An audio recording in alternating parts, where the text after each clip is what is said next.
and we're really lucky to have her. We've been trying, how many years have we been trying? 8. 8 years we've been trying to bring her in to speak. She's a building biology practitioner. She's an architect, and she designs and creates wonderful, healthy spaces. And she's going to share a bunch of that with us. So, without further ado, Paula Baker.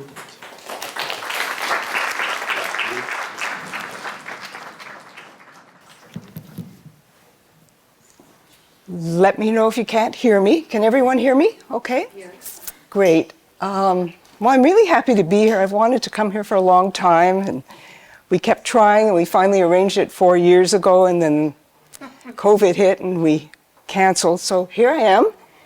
And yeah, Toronto is my birthplace, even though I've lived in the United States longer now.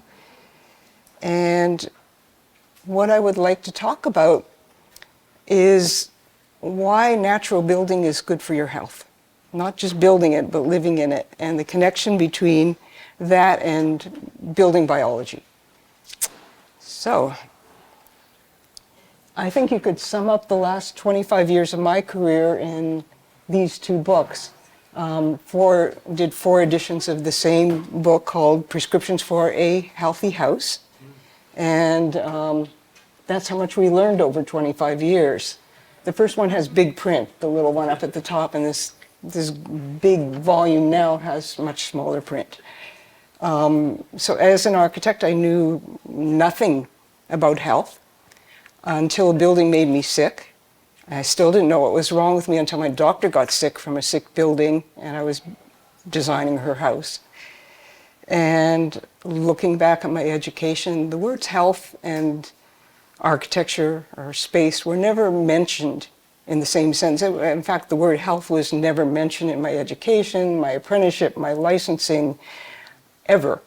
And so when I found myself sick from a building, finally found out what was wrong with me, I didn't know what to do.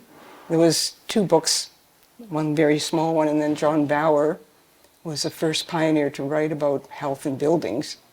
And so we did the best we could with that first house, and then, this is before the internet, people came out of the woodworks and started calling us and saying, what paint should I use? What should I do here? Because we had built something.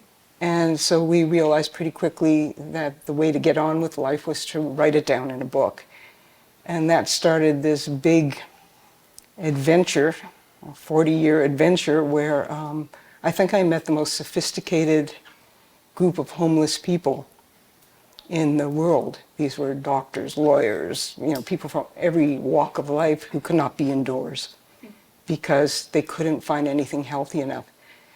So what drives people out of buildings? What are the major causes of sick buildings? Chemicals. You hear some talk of VOCs, of course, now, but you hear very little about SVOCs. There's not a lot of regulation, and these are not things that you smell as gases. These are things like fire retardants that get in the air that we ingest, that people don't usually get knocked out right away, but they end up with serious illnesses from that. Mold. I've seen more mold in the last, more people calling because they can't be indoors because mold is in everything they try to live in. More so in the last 10 years than ever before. Why is that? There's lots of theories out there. And then man-made electromagnetic radiation.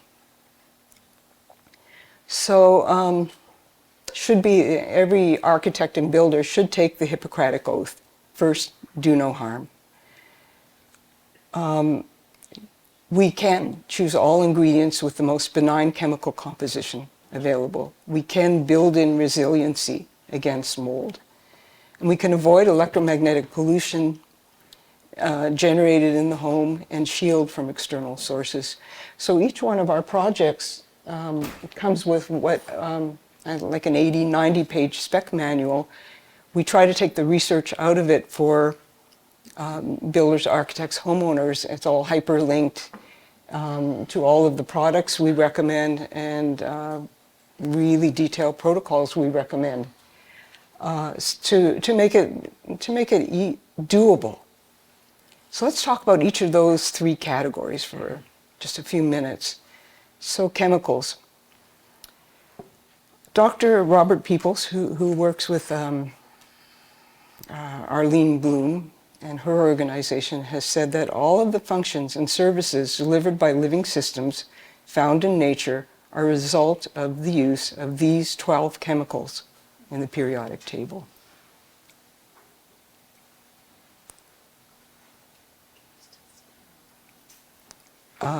The 85,000 man-made chemicals approved for commerce derive from roughly 88 of these elements found in the periodic table. So what are we doing? We've opened a Pandora's box, and the chemicals are out of the box, and now we're trying to go back and figure them out. In 1976, the US EPA created the Toxic Substance Control Act, the TSCA, and 62,000 chemicals that were present then were automatically grandfathered into the national database with no further testing. But don't worry, because now there's good news. They're going to test all of those chemicals. They can do about 16 a year. So in about 3,875 years, we should know everything if we don't invent any more chemicals. So that's individual chemicals. And I have touched something on this screen. I just want to get back to next to be able to hit the button. Thank you. So we don't know what happens when besides not knowing what the health effects are of most chemicals, we don't know much about what happens when they combine them. But we do know if you take two things that you might find under a conventional kitchen sink, like Clorox and ammonia, when you combine them, you essentially make nerve gas. And people get crazy about cleaning and these days sterilizing everything. And so inadvertently they could create something pretty toxic just by mixing two chemicals. But in our homes, there's thousands of chemicals that can go into it. And we know there's nothing out there about the accumulated effects of all of these chemicals interacting together. So what makes something healthy? You'll find out somewhere along here that I'm not a big advocate of foam. And won't get into all of the reasons. But so these are two products that are advertised as green and healthy. So visually, if you were a discerning buyer, what are, with the clues shown on their own websites, which one might you trust more? It's a sharp crowd. I didn't have to explain that. So harmful chemicals are now revealed, declared, and scored. We're way ahead of the game compared to what we were when we start looking at this. But there's still, it's complicated. There's little consensus about what the red lists are, or green lists from some of these organizations. Homeowners generally lack the skill set to analyze all of the materials. And architects and builders, not you guys in here, but in general, lack interest in the topic. If it says low VOC on the cover, and they're trying to get certain low-lying fruits from certain point systems, not to criticize any of them, they can do it just by reading the cover. So the truth is, in my experience, if homes had better labels, health-minded consumers would demand a better product. It's happened with our food, more or less. So, every piece of food is labeled, and if you really want to know, you can find out something about it. So what you can do if you're about chemicals in your environment, if you're just, this is in your own homes, not if you're in the privileged position of being a designer or a builder of buildings. You can find out what's in it before you buy it. You can take off your shoes. This is the only conference I've been at with the shoe off policy. But for example, the highest rates of pesticides are in the country I found in carpets in Florida. people walk outside, it's all pesticided, then they don't take off their shoes, and the kids play on carpets. So just by taking your shoes off, you can make a substantial difference. You can have something to help you detox from the world out there, like a sauna, just built in, you can add one. And in my world, everyone would remove wall-to-wall carpeting. If you've ever removed one, any of you builders have ever renovated, it's disgusting what's underneath it. It's like, we don't live that way with our beds, but it would be the equivalent of gluing down your sheets and then vacuuming it once a month, And then good routine cleaning. My co-author is I've learned everything about good housekeeping from John Bantam, my co-author, because he cleans mold. He specifies more now how to clean mold. And if you're cleaning something microscopic, that getting rid of each one of those little mold particles is the difference between someone being healthy or not. You really learn a lot, and I've learned a lot from him. And we outline that in our book, How to Clean. Just routine cleaning. But if you're doing new construction, you can avoid chemicals now that are, even though we don't know everything, with what we know, we can create environments that have no smell when you walk into them, and someone who's triggered by chemicals is okay. And everyone is doing a better job of this now. And again, so doing it for someone who's healthy, it's a no-brainer. Doing it for someone who's very ill, still a no-brainer to do something that's 99% better than what's out there. To get it 100%, we just don't know. It's almost impossible. So some of the things we can do in new construction for chemical avoidance are designed for combustion safety, separating cars and combustion sources from future occupants. So that's in the design. We can design to minimize the need for mechanical intervention, which you call life support. There's nothing, I believe in comfort. I think we've probably earned a little more on the evolutionary scale of mankind. But what we have done because of mechanization is design homes all over North America that cannot live without life support of fossil fuels. I think of here, what can happen if it gets too cold, but Phoenix, Arizona, if there is a blackout, no one can condition their homes. They're uninhabitable. And the streets are not very habitable either when it's 120, I don't know what that is, like really hot, 40 degrees centigrade.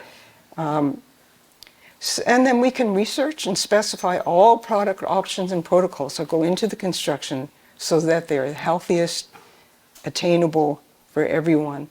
And we tried to lay that out as carefully as we could in this new book. So anyone can just, if you've got spare time to read 400 pages, become a leading expert. Now, that's how, how easy it is.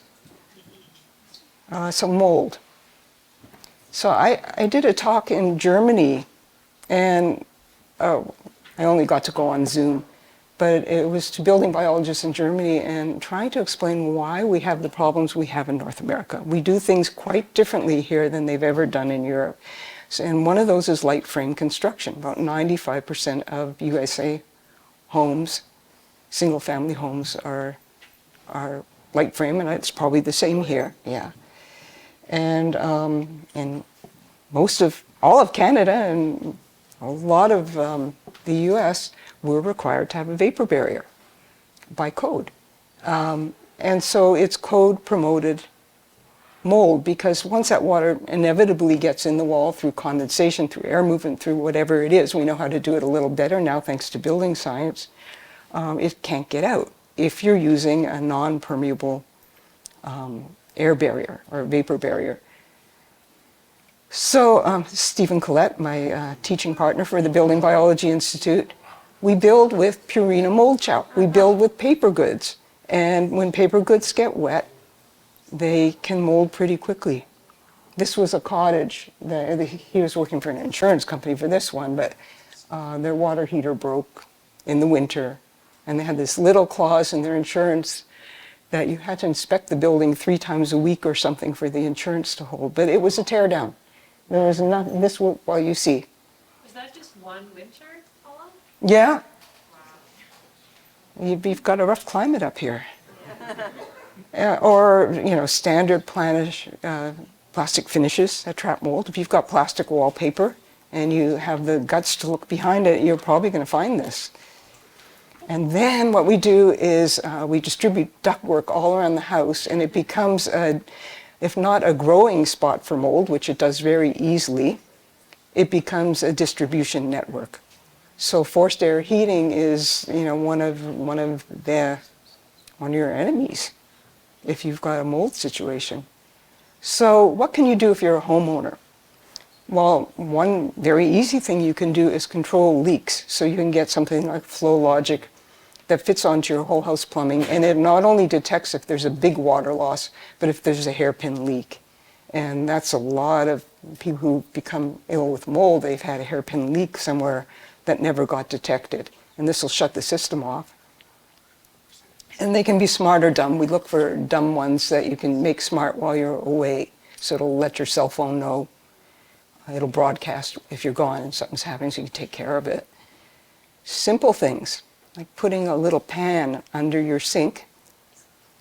Even simpler, inspect once in a while. Take a look down there, see if it's wet. I can't tell you how much misery just doing something like this can avoid people. Same with a water heater pan. You've got to have some way for water to get out, because it's not if it ever breaks, it's when. You can now buy appliances like dishwashers with flood control. So these are all simple things you can do in your home.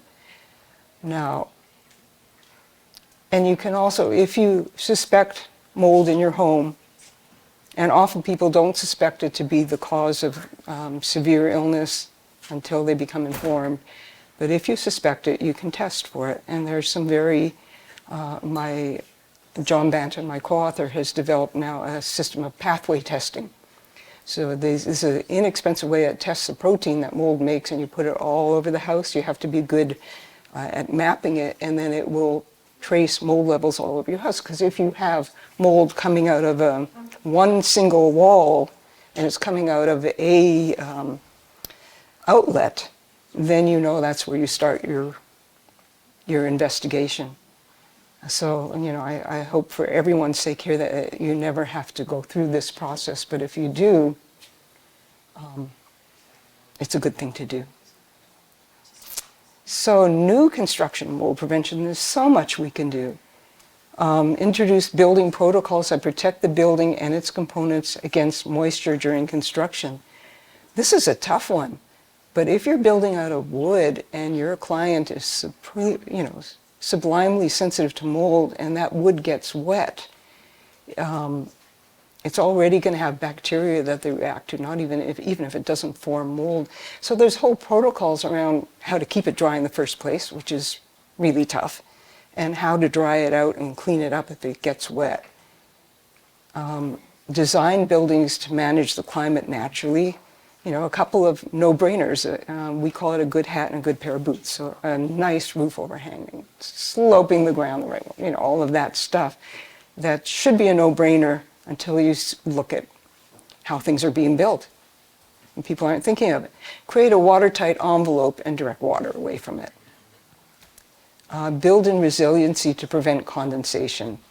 So I'll talk about building biology more, but they kept talking about hygroscopicity. Hygroscopicity was, translation from German, and I didn't know that word. It never came up in architecture school. And then one day, maybe 25 years ago, I heard Joe Stieberg at a conference I was at talk about hygric buffer capacity. And it was the first time I ever heard that saying. If you're a layperson, it's really when we talk about hygric buffering, it's how much ability does the wall have to take moisture on and then release it again without doing damage to that wall.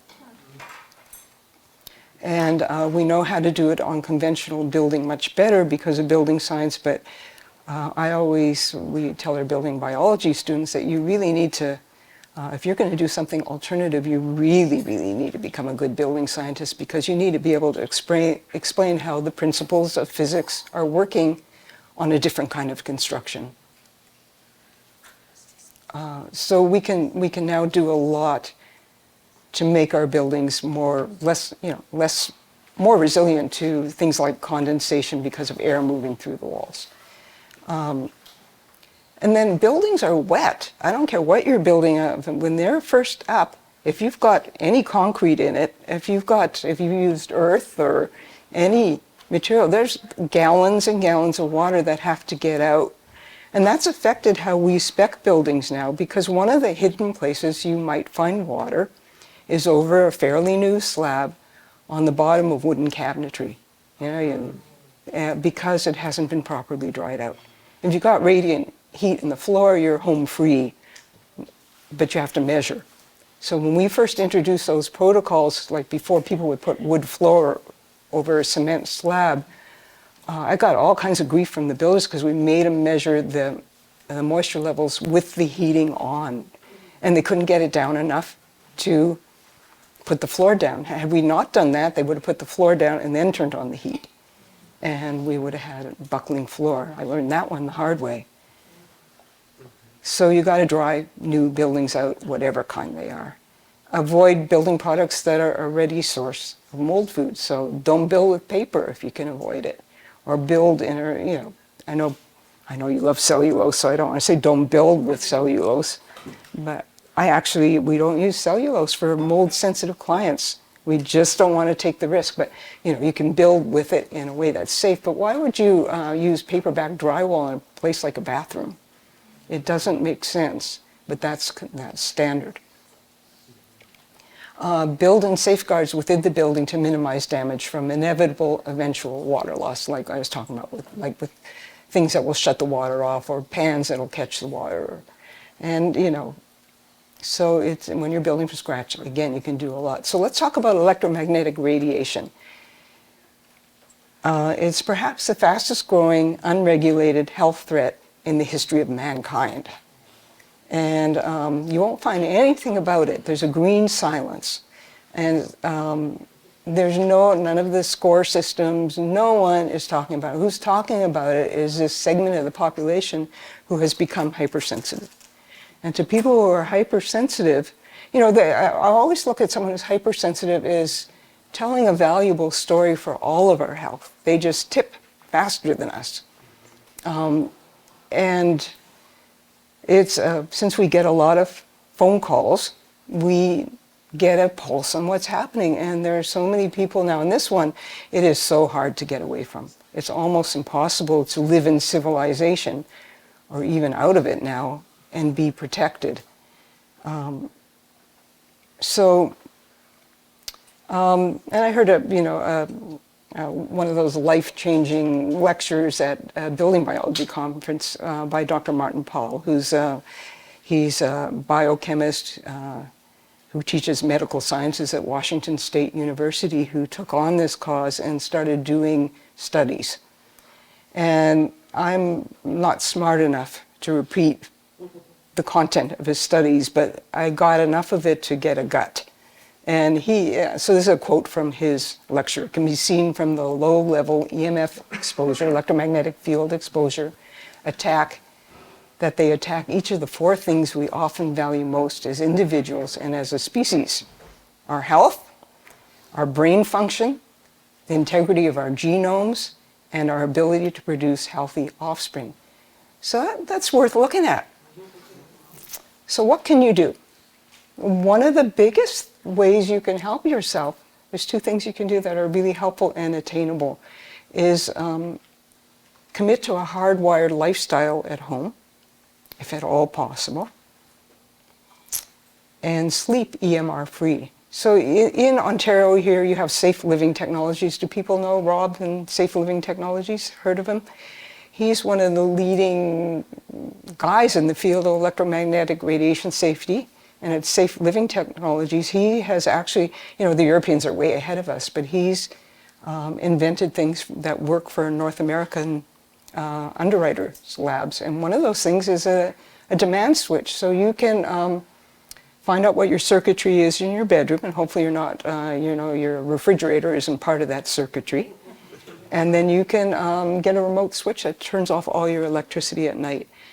And for this, some people, this is a life or death. I can tell you a funny story from John Banta, my co-author again. He was called across country. He was living in California to inspect a woman's house who was living in Connecticut. And he came, and she was so hypersensitive. She so much needed help, and her husband was very skeptical. He just paid for this expensive ticket. And she would go around the house with him and say, when I stand here, I feel bad. And he'd measure it. And she'd say, when I stand here, I have not slept since we moved into this house. So he went down to the basement and he started figuring out which circuits were her bedroom circuits. And, he'd pull something in the basement. She's on the third floor. She said, not it, not it. And then he did something. She said, that's it. So he said, okay. Before we go to, he knew that this husband was not going to spring for a lot of new electronics right off the bat. He said, so why don't you have your husband go down in the basement with a flashlight and turn this circuit off at night? So the first night, she hears him going down the stairs and he's grumbling. Then she slept for 6 hours in a row, which she hadn't done in several years. And so next night he was silent. He went down and shut off. And she slept for 8 hours. And by the third night, for the first time in years, she was feeling romantic. She'd gotten enough sleep. And so by the fourth night, he was taking it 2 steps at a time and singing. And then they called back and got it properly wired. So, and that's the thing with these hypersensitivities. He was probably better off, too. He'll probably have a better nervous system on more than one account now. But she was hit. And because he didn't feel anything, he didn't believe it. So you can commit to a hardwired lifestyle. You can sleep in an EMR-free sanctuary. And then if you're really suspecting a problem, then have an EMR survey done on your home. So that would be like calling someone like Rob Metzinger, and I'm sure there's other people in the, Karsten, you probably know some EMR specialists. He's a building biology graduate, so he's on to all this stuff. So, but when you're doing new construction, you have a fighting chance here. First thing you can do is survey the site prior to construction to determine shielding requirements. And I've had people who have had their site inspected. You need someone who's got the instrumentation and knows what they're doing, and hopefully has things like a log so they can log, because power goes at different levels, different times of the day. And I've had people reject sites just based on this alone, but at least you know what you're up against. And then if you do have to shield, you can specify building integrated shielding as needed. And this could be, I say simple, it's not simple. Whoever isn't doing this needs to know what they're doing, but it can be carbon paint. There are products out there to help you shield from what's out there.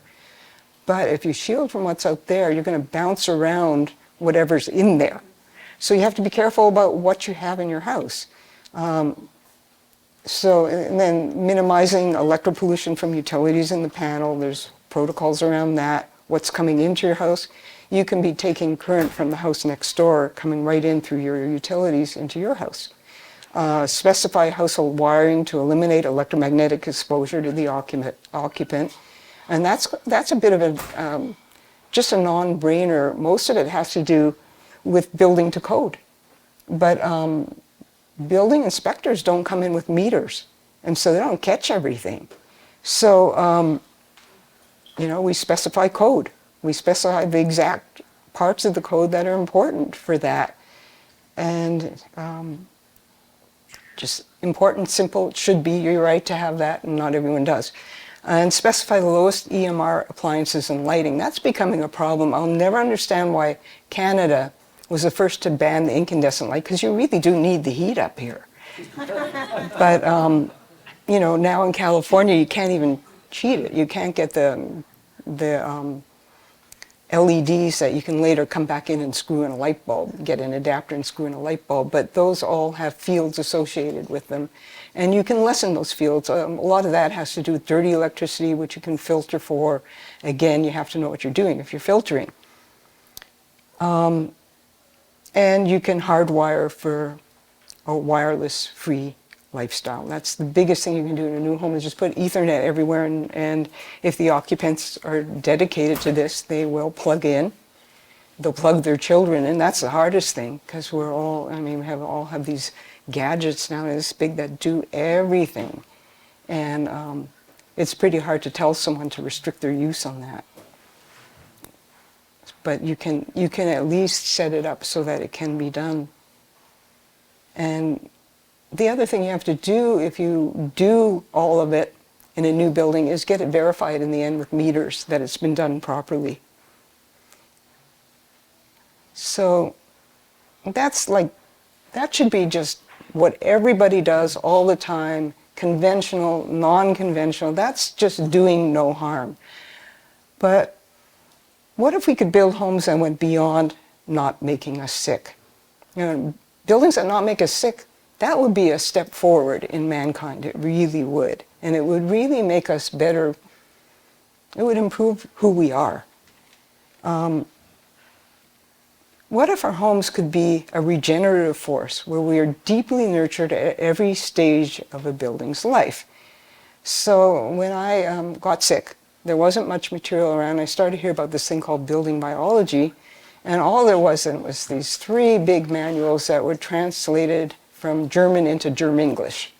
And, you know, so it still had all the German phraseology and the you know, you shall do this kind of language. But anyhow, but it was the first thing ever that made sense to me because the little bit of information about how do you build a healthy building was you build a standard building, then you put a lot of plastic separating you from all the toxins. And it just, I already ate, you know, healthy food. I knew there was a difference between junk food and healthy food. And this seemed like junk food with added niacin or something, the solution. But building biology was a whole different paradigm. The buildings, in the end, what you're doing, you natural builders, you're so right on course with building biology. That's why I wanted to come and talk here all these years.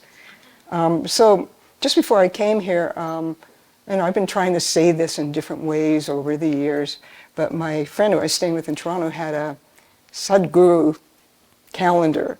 And I love this. It said, health is not just being disease-free. Health is when every cell in your body is bouncing with life. So how do you create buildings where every cell in your body is bouncing with life? So that's what building biology is about. It's about correcting, you know, all the things we do that hurt our health, but it's going further. And how is it going further? It's by studying nature. Nature is the gold standard for human health and for ecological balance. So, you know, we can trace the history, but you do one the right way and you're doing the other. There is no, it's holistic. There's no separation.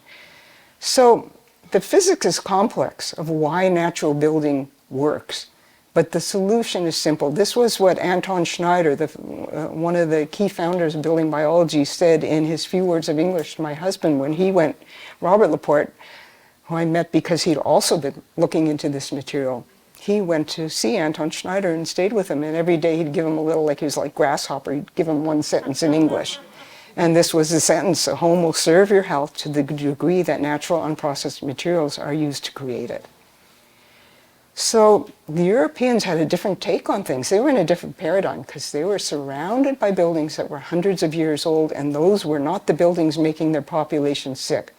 When they rebuilt after World War II, something like some cities, 80% of the housing was destroyed. So they rebuilt, but with the new stuff, you know, they turned all these wartime factories into peacetime. But they had all these great chemicals, like they found that, you know, this chemical that was used for this poison was a great wood preservative because it killed things. It also killed the things that ate wood. So these people were housed with a lot of chemicals for the first time in history, and they got sicker en masse faster than us. And so building biology was a multidisciplinary, I was part of LEAD when it started, and they called in people from the industry and health, and they tried to be as holistic as they could, but without multidiscipline. So this was doctors, ergonomists, Anton Schneider was a wood scientist, concerned citizens, etc. So they all got together and they came up with 25 principles for how to build for health. And those have had to be updated over time because our challenges have changed. But this is what they were surrounded with, you know, Cobb, 460 years old, they 250-year-old rammed earth buildings on the Rhone Valley, and then they did thousands more after World War II when there were concrete shortages. How about these buildings, 650 years old, wattle and daub and timber frame. They don't even have roof overhangs. They've got lime plaster. And it's not just a couple of historic buildings, it's an entire town. So what they saw was that these old buildings worked. And what their connection was, they were closer to nature. What do they have in common? They have something called clay. And clay has unparalleled hydric buffering capacity. Joe Stieberg does that little chart where a steel building 2,000 square foot can hold 5 gallons of water without falling apart, and then a frame building 50 gallons, and then a brick building 500 gallons. It has that capacity. And then if you look at, I look at another chart, and it has bricks here and clay is up there for its buffering capacity. So, that's why these buildings have lived so long. And then all of you who are in the natural building world have faced building departments. Maybe you don't have to do that anymore in Ontario. But to build out of earth is, they think you're crazy because, how could earth last? And because we don't have the background. And so we come from a different paradigm. So understanding building biology is really a key to explaining what you do to people. So the famous building biology analogy, and this is from Hundertwasser, is that the building is our third skin, and it's a dynamic interface. Our skin shapes as the external environment changes, insulating us from cold. This is typical skin insulation. The hairs stand on end. You get valleys to, it's beautiful. And then when we're too hot, it becomes a mechanism for evaporative cooling. And you can sit in a bathtub for an hour and not gain an ounce. So it's really high tech. So you wouldn't do this, maybe occasionally. But generally you wouldn't have your kids go out and play in a plastic bag. So why do we build our conventional buildings essentially like this? So I was thinking about what we need is a more ideal education for environment makers, like architects, engineers, designers, builders, developers. And boy, this would have saved me a decade had I had just an inkling of this in architecture school. So the ideal building biology education was we'd go blindfolded into nature, and we would first learn to rekindle our senses, because we're pretty dumbed down. We really are. The sounds, the smells, the touch, and the taste of the natural environment, and then reveal its majesty of our sights. I'm hooked on pretty pictures, we all are, but architecture books should really be scratch and sniff. So if we could learn what it felt like to feel okay, to have a baseline, then we could learn how to reproduce these nurturing qualities indoors while tempering nature's vicissitudes. That's what shelter is for, to temper. And our buildings are for being a dynamic interface so we don't lose that.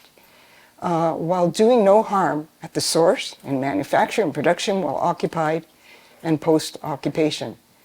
So applying the 25 principles of building biology, I'm not going to go into every 25, and I found when I first read them, I didn't understand what they meant. Some are pretty obvious, some are widely adopted in any green building movement because they have to do with energy efficiency and the environment, and some of them it took me years and years and some really aha moments to understand them.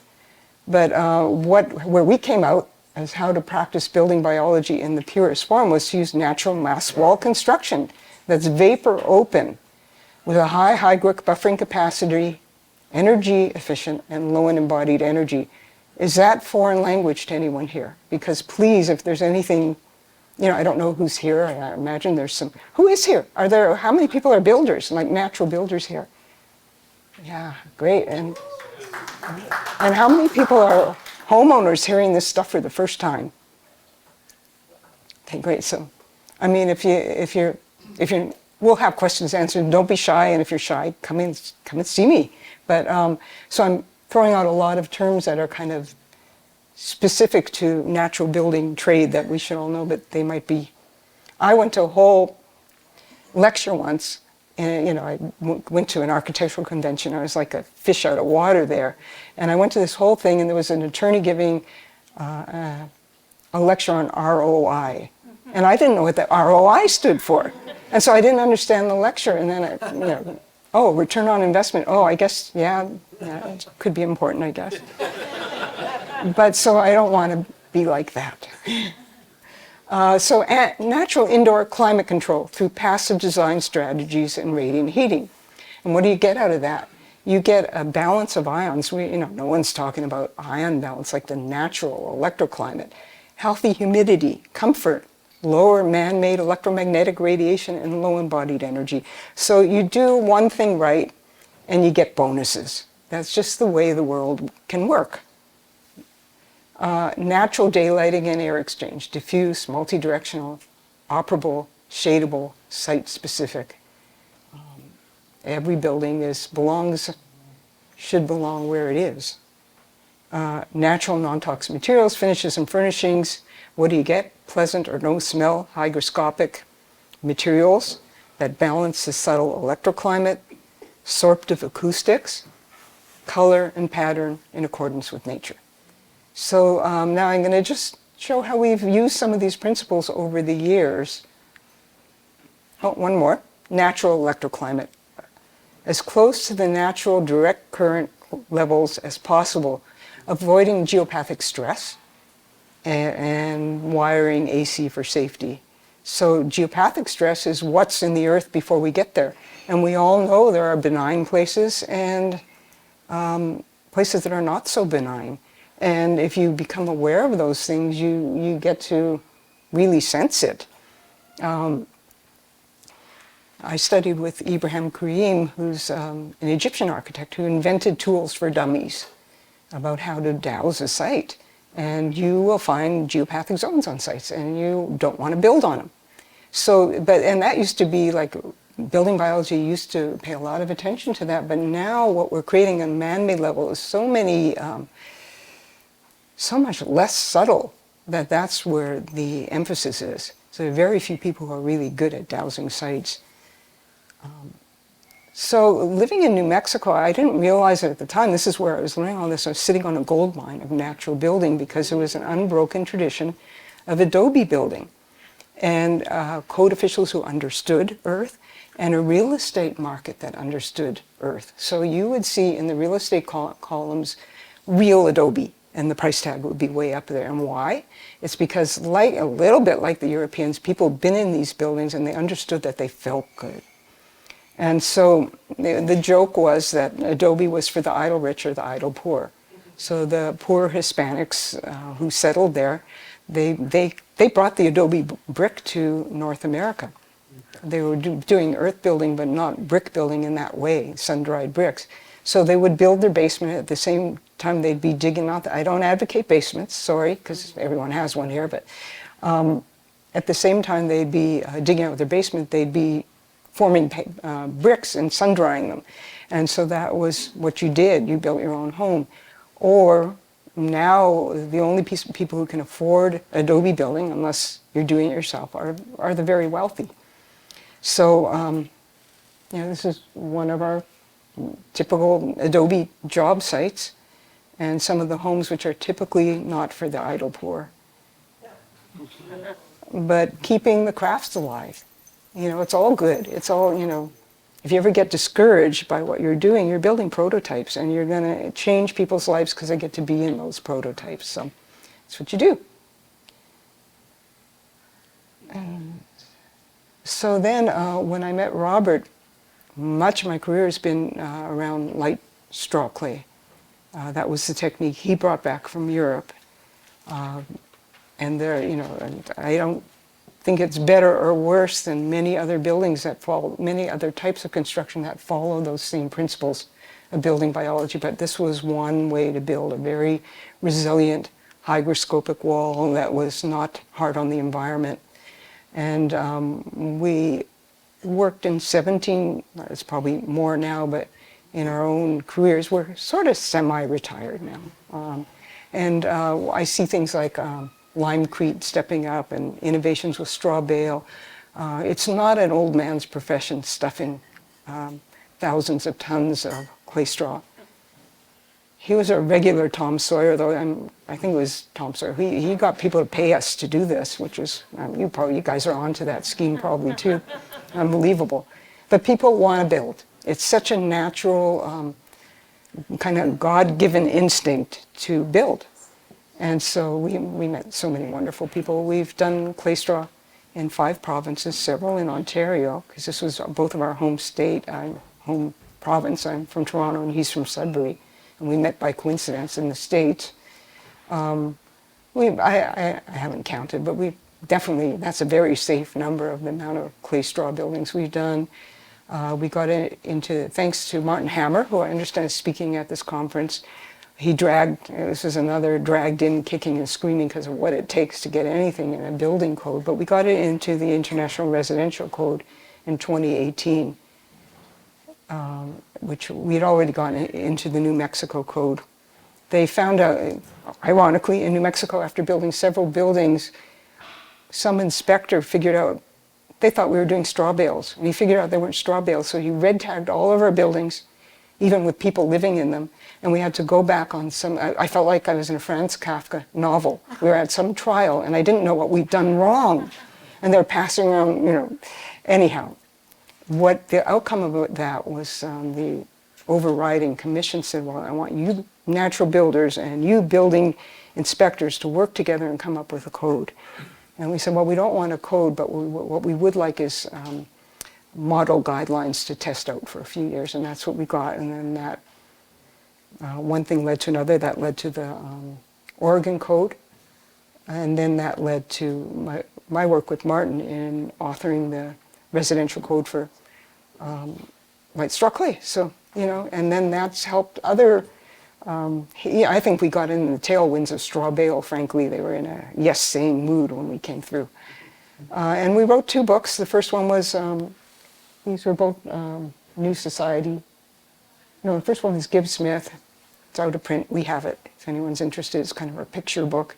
And the second one was a nitty-gritty how to do it. Here's how to build the forms. Here's how we do every aspect of that building. And so this was the first home we built this way for ourselves. We got married in this building. And that was just 25 years ago. On March 31st, where the date of that Sadhguru saying that I started with, remarkably. And I didn't really understand the building biology principles, but I wanted to use them also. Some of them we used quite blindly without really understanding the impact. And the impact was, as I'm imagining many of you have experienced in buildings, if you've done that, people would come in and they'd never seen anything like it before, but it was so deeply familiar in their being that this is how people should live, that and to have a building that we lived in, it was open to the public, more or less. We had hundreds of people over the years come through our buildings. It was so important to us to be able to show them. And it was 1,400 square feet. I was telling Deirdre, it was the biggest scam. Like, people would come down to my studio and they'd want 3,000 square feet, and they had a budget for, maybe 2,500 square feet of conventional building, maybe 2,000 square feet of handcrafted building. And I'd bring them up to the house and they'd say, oh, this is about the size we need. How big is it? Because people have no idea really about square footage, and there's a lot of wasted space out there. So that was great. And then, 20 years later, or 15 years later, this is the house we live in now, and we didn't change a lot. Beautiful. So, natural indoor climate control. How nature does climate. When you think about it, it's that ball in the sky. It gives us radiant heat. What does that mean? This was a hard thing for me to understand in physics. It's not heating the air, it's heating us. It's heating bodies. And then the whole system works on thermal mass. I can tell you for certain that if we sprayed the entire surface of the planet with foam, which probably some people would like to do, that we would not survive because there'd be no thermal storage left on the planet. So it's a radiant heat thermal mass marriage. When you're standing in the sun, there's less than 2 degrees centigrade temperature variation between head to foot, and that's how we feel good. And that's one of the criteria in building biology for healthy heating. But there's no temperature monotony zones. So if you're in the sun and you're too hot, you find a tree, and then you've got shade. So you've got a lot of different temperatures around you, and that's how human beings are built. We have heat sensors, and it's use it or lose it. It's quiet, so you don't hear anything turning off and on as the planet turns. And it maintains healthy humidity, not, and there's harsh conditions everywhere on the earth, but I can tell you some of the harshest, driest environments are indoors in a humid climate in the winter.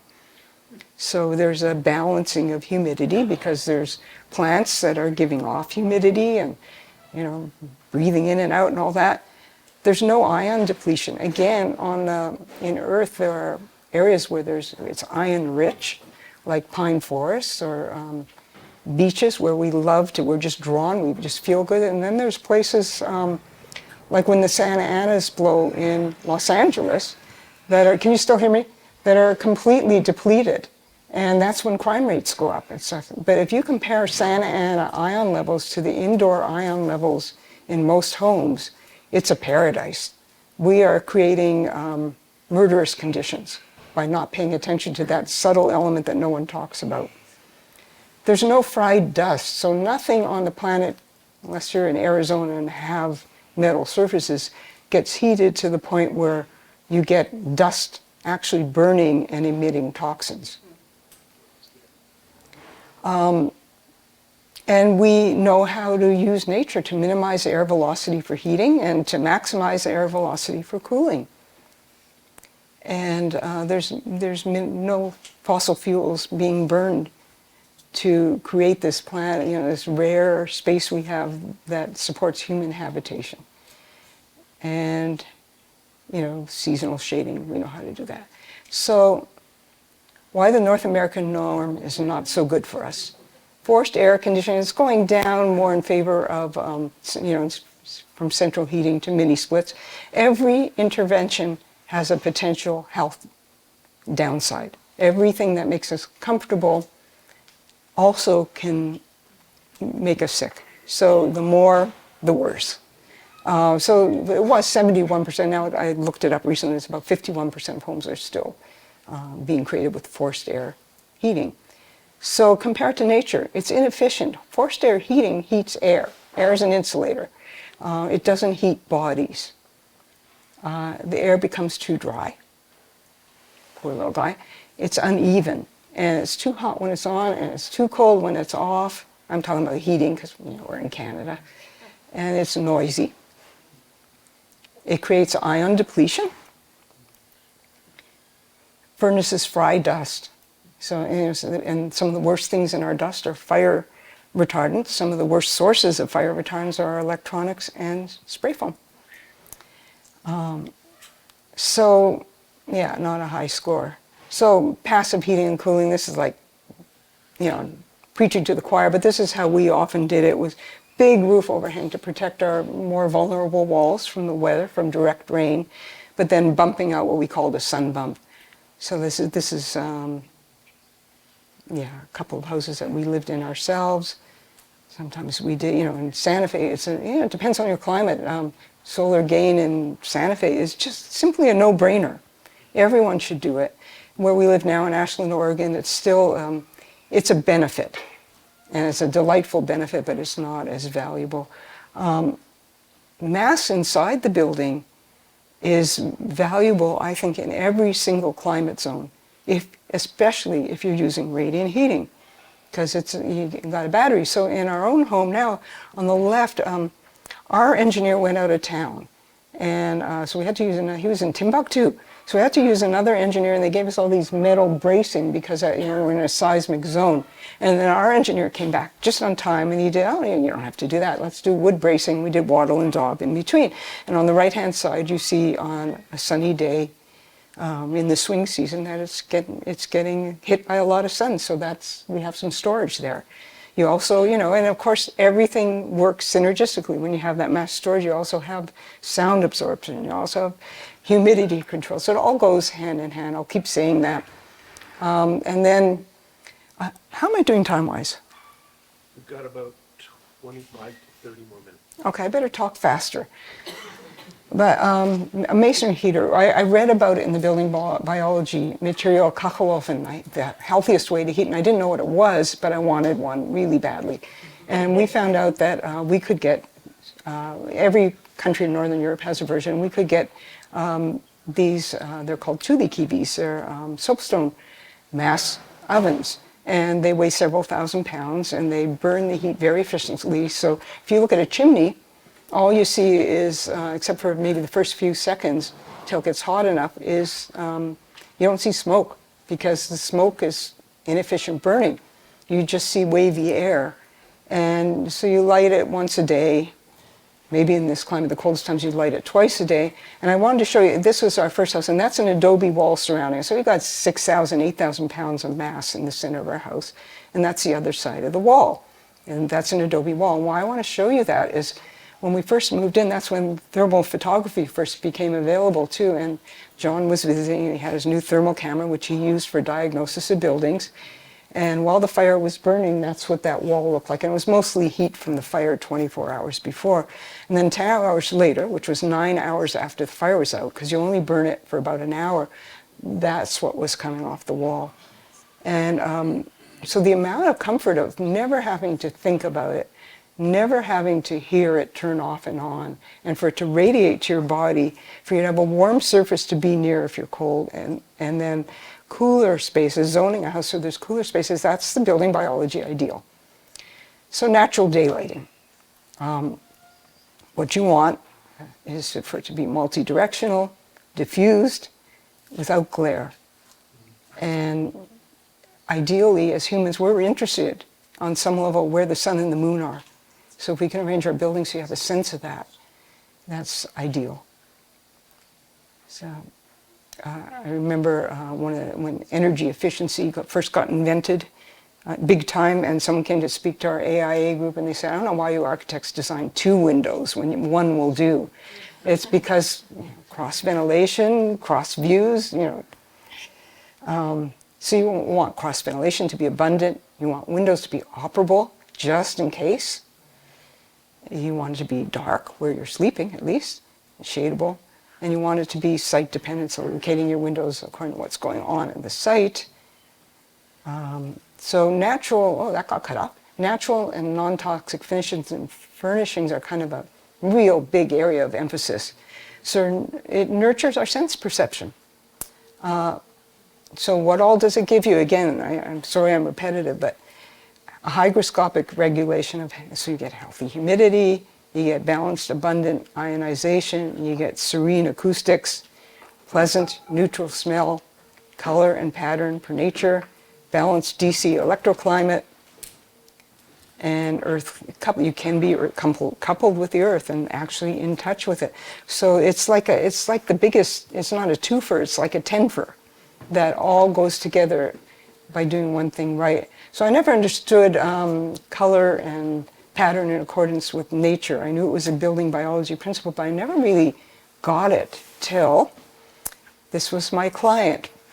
She started the first gay lesbian retirement community in North America and near New Mexico, and it was called Birds of a Feather, and she had 2 Amazonian parrots, and I needed to design an aviary for them as part of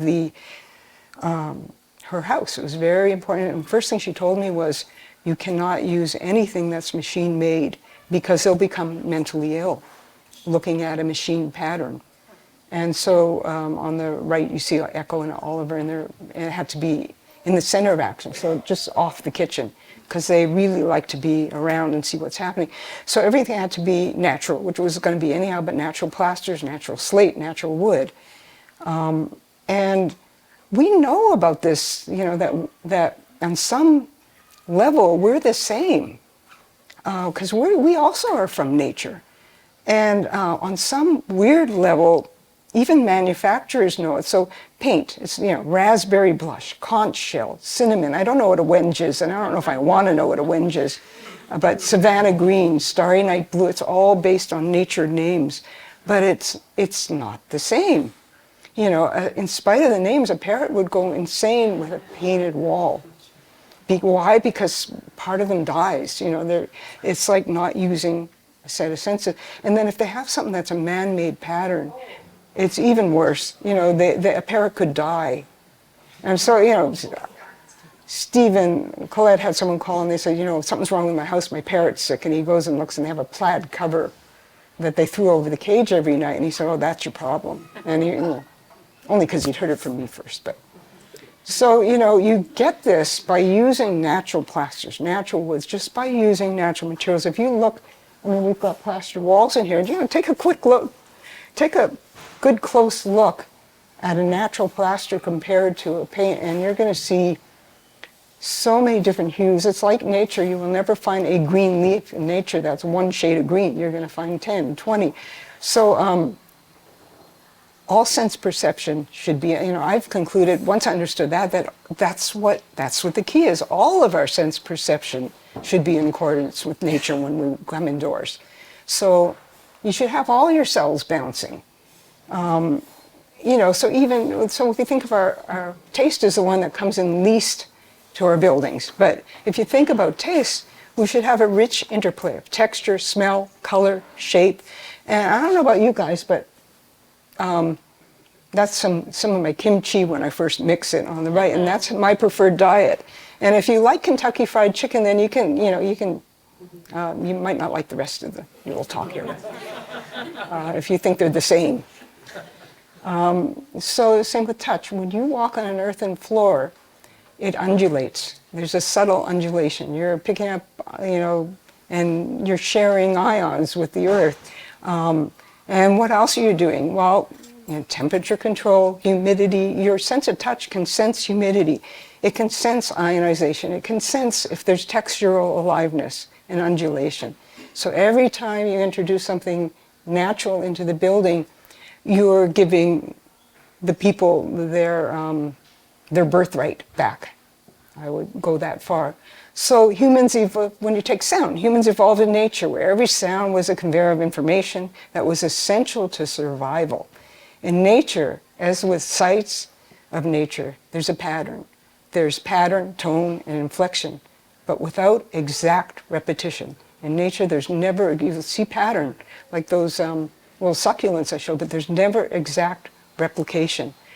But when we introduce noise, when we introduce mechanical sound that repeats on a cycle, we're introducing noise, and that's actually, you know, building biology goes into all the health studies of all of the health effects of noise on human beings. So what can we do? We can minimize the need, and we can minimize the impact. Minimize the need. I have a refrigerator that turns on maybe 3 times a day. You know, it's a European refrigerator, and it's well insulated, and it's not very big, and it just, like, you'll hear the motor go on maybe 3 times a day. What we've done in North America to make things efficient is have motors that never shut off, or just variable speed, which introduces another more dirty electricity, etc. So we can minimize the need also by lifestyle. That's our biggest tool. Everyone is our lifestyle. And then we can minimize the impact by isolating mechanics.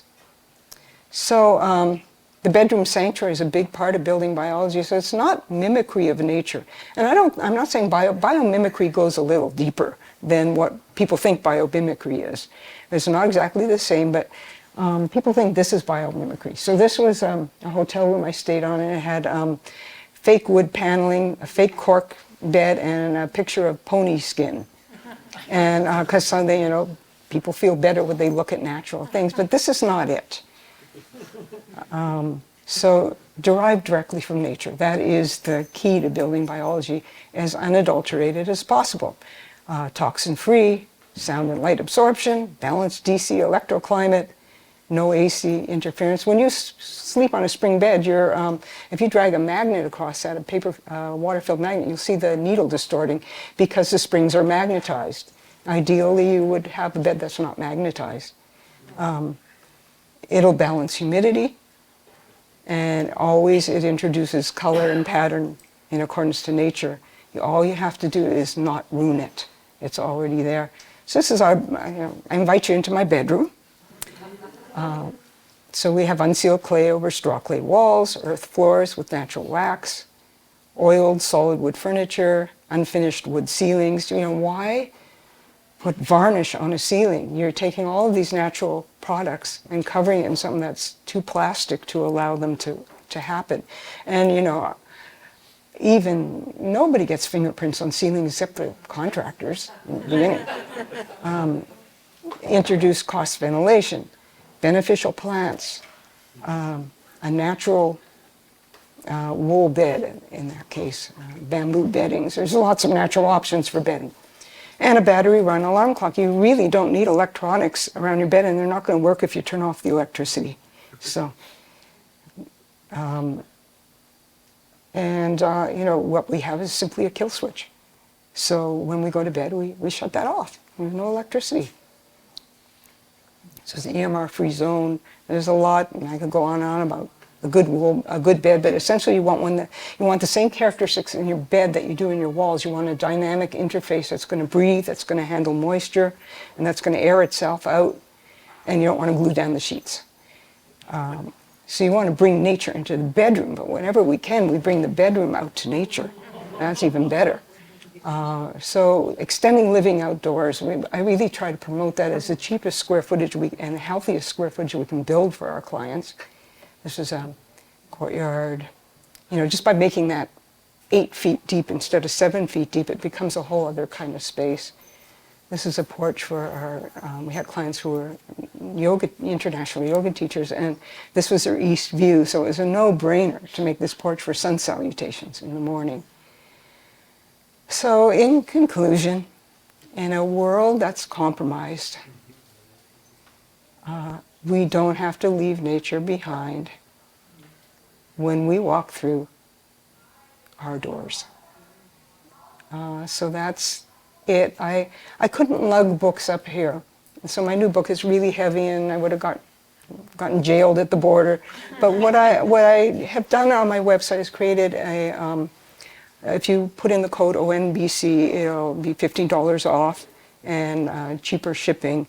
The only thing is I have to ship it through the Amazon publication site, and it might take 3 weeks or something like that. But they really hit you up here with and they might charge you when it comes extra taxes. I've been finding that too. So it's one of the hardest countries for us to ship to now. That and Switzerland. In Nigeria, no problem, So anyhow, that's the way I could offer it to you. And I've got one for the auction. So if you like my lecture, bid high, and we'll make lots of money on that. So thank you very much for your patience.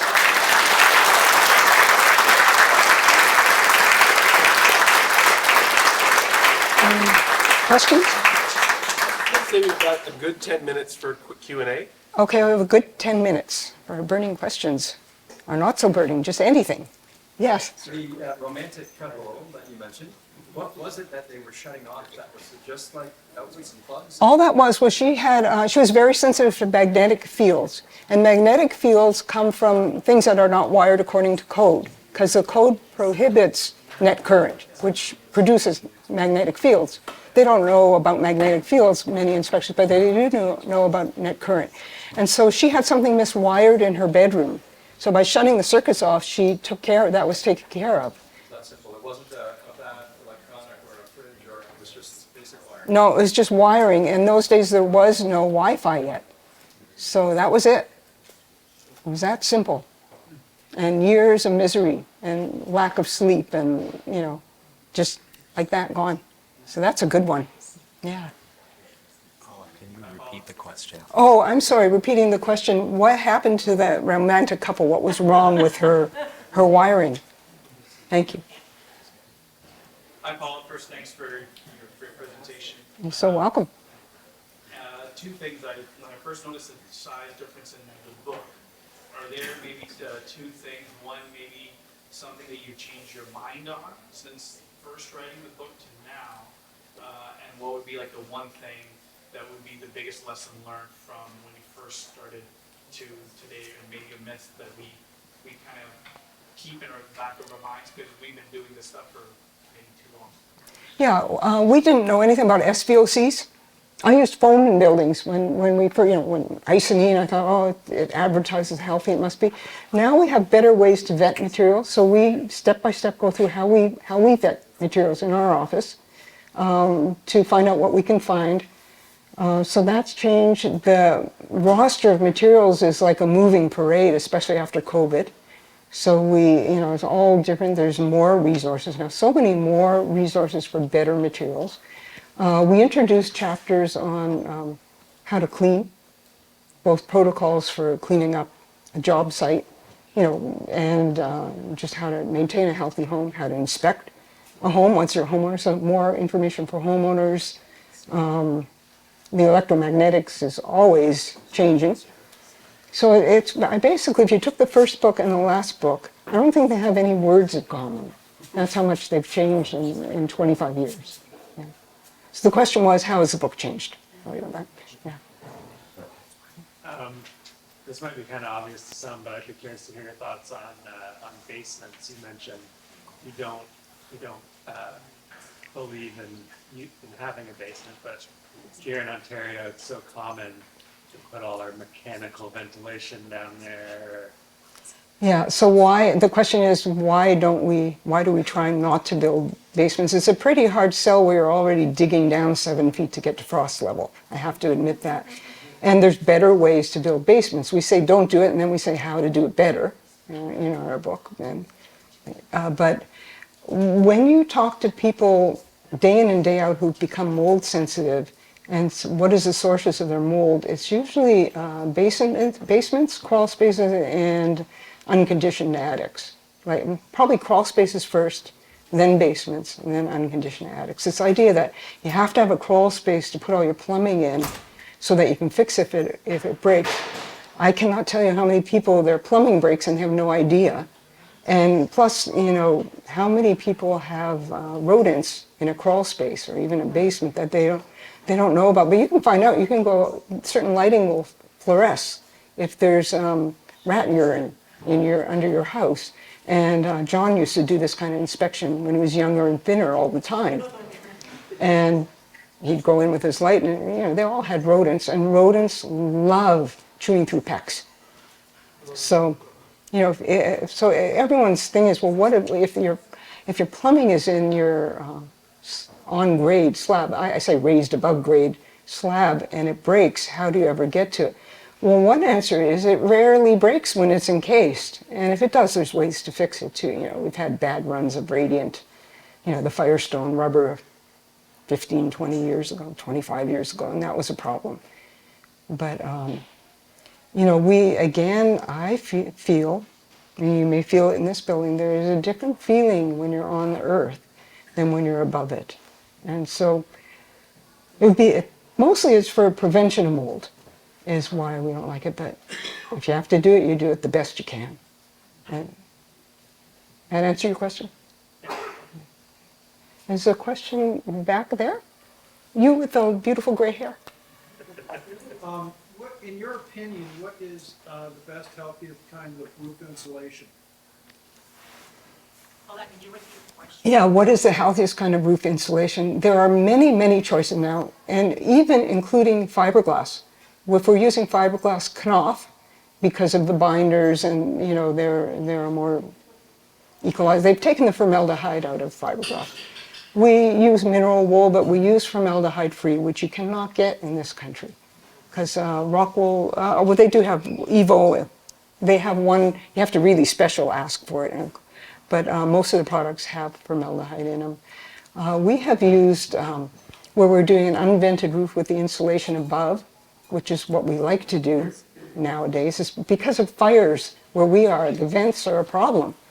So we've been using foam glass, which is recycled foam glass in sheets. I think Dow Corning now has brought it over from Europe. I saw it in Europe like 15 years ago. It was in common use, and now you could get it here.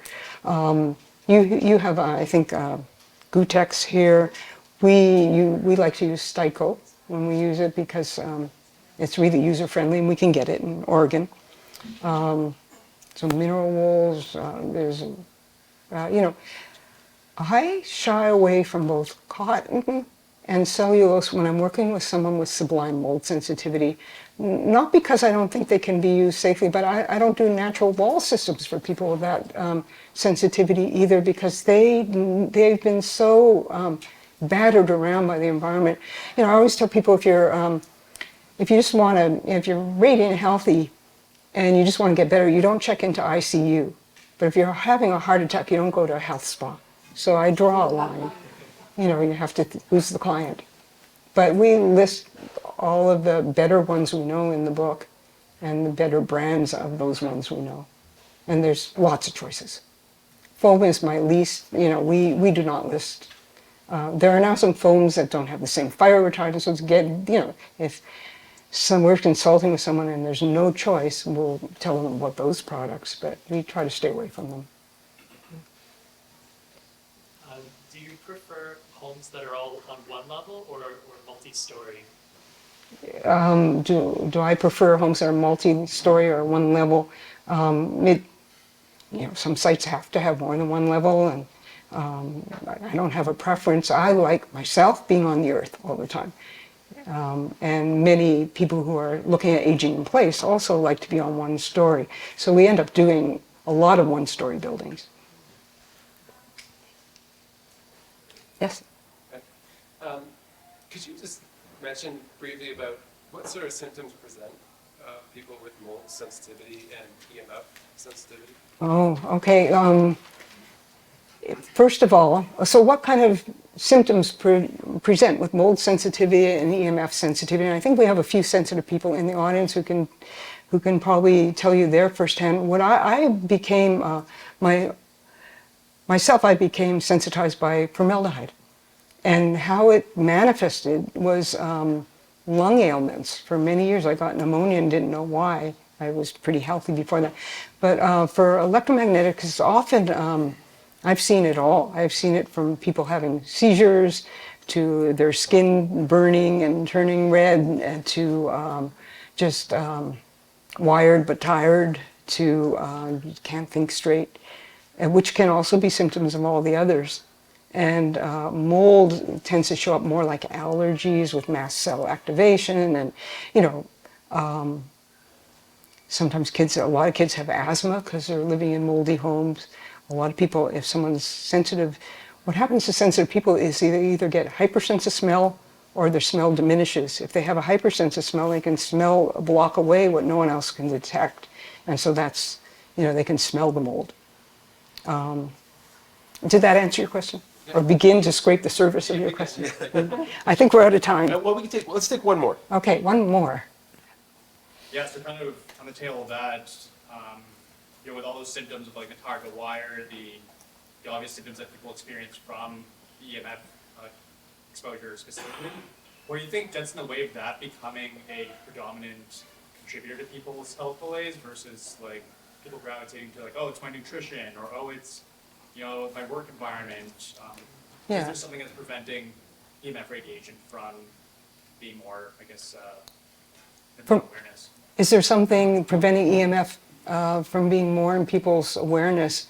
Well, for one thing, our major scoring systems pay no attention to it. For another thing, it's it's a very big industry that's very hard to turn around.